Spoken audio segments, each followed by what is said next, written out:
If your 2014-2019 Toyota Highlander key fob is dead, don't worry. You can still unlock your car manually.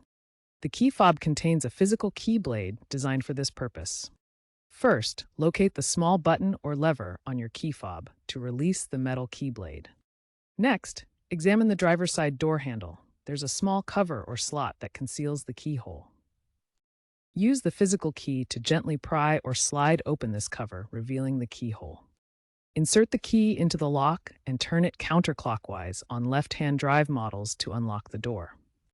Once inside, you can use the interior door release to open the other doors. Remember, this mechanical method bypasses the electronic system, allowing entry regardless of the fob's battery status. While manual unlocking is reliable, remember that the 2014-2019 Highlander is among the last Toyota models to heavily feature physical key backups. Newer Highlanders 2021 Plus often rely on smartphone apps or digital keys via Toyota's MyT app. Keep a spare battery, CR2032, for your key fob, as dead batteries are a common issue, especially in cold weather.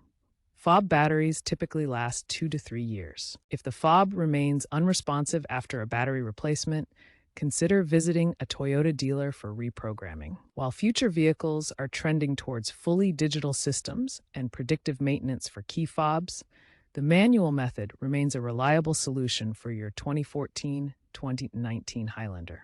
Also, ensure your vehicle is secured after manual entry.